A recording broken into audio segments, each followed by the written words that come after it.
Je suis sur l'autoroute, je vais avec une amie du côté de Lyon et j'ai dépassé la vitesse et j'ai l'impression que j'ai été flashé. Et là, j'étais pas bien du tout. Ce n'était pas la première fois, mais là, réellement, là, ça m'a réellement touché. Et j'ai confié la voiture à mon ami qui était là et je me suis mis à côté, j'ai commencé à dessiner et à écrire. Et j'ai pensé à l'équilibre vitesse. Et je faisais des formules géométriques et je faisais tout un tas de dessins. C'est bien dommage, j'aurais pu vous montrer le début. Et c'est devenu ceci. Alors, toute cette géométrie, toutes ces couleurs ont la volonté de dire la vitesse à laquelle nous sommes.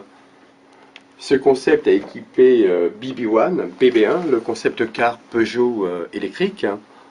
J'ai travaillé avec François Duris sur ce projet. Voilà, donc je vais vous montrer comment cela fonctionne. Vous avez ici, nous sommes ici à 20 km/h. Ce sont les particules qui nous donnent, qui sont à la vitesse. Les positions, la géométrie ici ne bouge pas, elle se met simplement en tension ou en battement si on est ou pas à la bonne vitesse. Ici, nous allons rechercher les 30 km/h, et là, bien, on est en ville, on roule à 30 km/h, on respecte la vitesse. Voilà. Nous pouvons aller au-delà, accélérer, mais nous sommes au-dessus. Ce qui est intéressant, c'est de pouvoir respecter la vitesse, non pas comme une contrainte, mais vraiment comme pratiquement un jeu. C'est ludique. On sait que parfois c'est contraignant d'être à 30 parce qu'on est pressé, parce que tout un tas de trucs. Et peut-être qu'on peut passer, on peut bien entendu écouter de la musique pour essayer de se changer les idées, mais on peut aussi fixer son attention sur quelque chose, sur son regard. Pourquoi? Parce que quand on a besoin d'être pressé, on voit défiler les choses plus rapidement et ça nous soulage. On dit qu'on arrive plus vite. Les pâtés de maison défilent plus vite et il y a tout un tas de trucs qui fonctionnent de cette façon-là.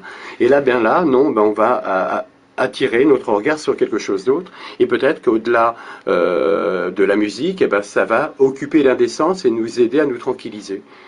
Donc là, nous avons jusqu'à 40 et ainsi de suite. Là, on accélère. Hein. Là, on accélère, on arrive à 50 km/h. Et là, nous sommes à 49 666. Nous sommes à 50. Et de la même façon, nous pouvons continuer. Alors bien sûr que les repères, ce sont ceux que l'on connaît aujourd'hui pour la France. 30, 50, 70, 90, 110 et 130. On peut aller au-delà. Intermédiaire, les vitesses intermédiaires, où, par exemple 140 n'est pas forcément intéressante ou pas complètement, parce que nous devons respecter la vitesse, on ne doit pas être au-delà. En dessous, nous le pouvons.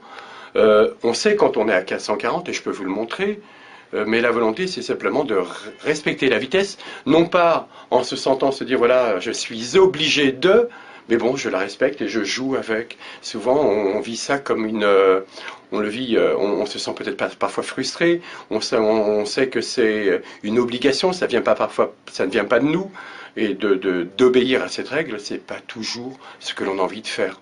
Parce que nous avons une émotion, parce que nous avons des urgences, et que la société dans laquelle on vit, on ne veut pas forcément en tenir compte.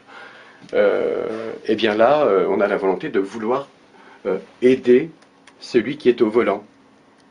Alors je ne vous parle pas forcément du papy qui roule tranquillement, voilà. Je vous parle des personnes qui sont en pleine activité, qui ont en ville ou qui doivent, ou certains commerciaux, ou peu importe, des gens qui prennent la voiture et qui travaillent avec. Voilà.